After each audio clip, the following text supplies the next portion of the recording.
"Who told you to touch that?" The voice was sharp, slicing through the hangar's hum of tools and chatter. Staff Sergeant Claire Reynolds didn't even look up. Her hands moved in smooth, precise circles across the Apache's 30mm chain gun, oil and cloth working in perfect rhythm. She had done this hundreds of times, but when the shadow fell across her, she glanced sideways, only to see a young pilot standing there, his eyes locked on her arm. No, not her arm. Her unit patch. Before we move further into this story, let us know in the comments where you're watching from. We'd love to hear. Let's dive in. For a moment, his jaw hung open. Then he stepped closer, lowering his voice as if speaking to a ghost. He wanted to know where she had gotten that patch. Claire's eyes narrowed and she answered simply, "Earned it." Same as anyone else. But the pilot, Lieutenant Mark Ellison, shook his head in disbelief. "No," he murmured, "that's impossible." The air in the hangar seemed to tighten. A couple of mechanics glanced over, sensing something was off. Claire kept her composure, but her chest felt tight. She had been here before, the doubt, the raised eyebrows, the unspoken, "You don't belong here." 2 years earlier, she had been deployed to a remote forward operating base overseas. She wasn't a pilot, wasn't even in combat arms, at least not officially. She was maintenance, the one who made sure the birds came back in one piece. But one night, the call came in. A medevac was down, pinned by enemy fire.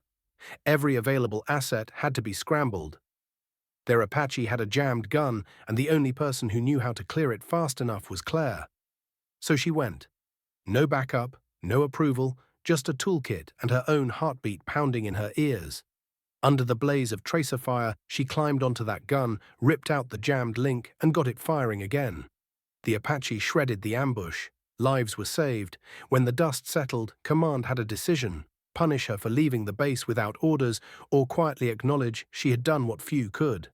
They chose the latter, pinning on her a unit patch normally reserved for elite forward combat maintenance crews. Few outside that circle even recognized it. But apparently, this young pilot did. Mark's voice dropped to a whisper as he said his father had worn that same patch. His father had never come back from his last mission, but according to the story Mark had grown up hearing, the only reason his bird even made it as far as it did was because of a crew chief who ran into the open to fix the gun under fire. Claire froze, her hand tightening on the rag as Mark went on. He said his father always told him the bravest people in the fight weren't the ones with their hands on the trigger. They were the ones who kept the trigger from jamming in the first place. And in that moment, Claire knew. She told him it was her, that night, that gun, that bird. Mark blinked in disbelief, his voice breaking as he realized the woman standing before him was the reason his father and half a convoy had been given a fighting chance. He stepped back as if the weight of the truth had hit him physically. The other crew members nearby pretended not to listen, but their sideways glances betrayed them. Mark shook his head and said he had trained his whole life to honor his father's memory, never realizing the person who had given his dad that last chance was already here, in this hangar, cleaning his gun. Claire gave a small, sad smile and told him they didn't do it for recognition. They did it because every second mattered, because out there it wasn't about rank. It was about survival. For the first time since entering the hangar, Mark stood at attention, not out of protocol, but out of respect. He said he owed her more than he could ever repay. One of the other pilots, having caught enough of the exchange, walked over and extended a hand to Claire, telling her that people like her kept them alive and that they saw her, even if she didn't think they did. The mechanics stopped pretending to work and began clapping quietly, the sound echoing against the steel walls. Claire felt the weight of the moment. She had spent years in the background, invisible, her work only noticed when something broke. But now, standing in front of the son of the man she had once saved, she realized something.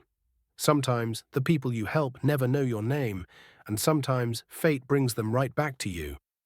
Mark looked at the patch again, his eyes shining, and told her that if his dad were here, he would say thank you. Claire swallowed the lump in her throat and told him to tell his father himself someday. Up there, he'd have the best crew chief watching his six. The applause grew louder, and for the first time in a long time, Claire let herself believe she deserved it. Heroes aren't always the ones in the cockpit. Sometimes they're the ones on the ground, making sure the mission flies.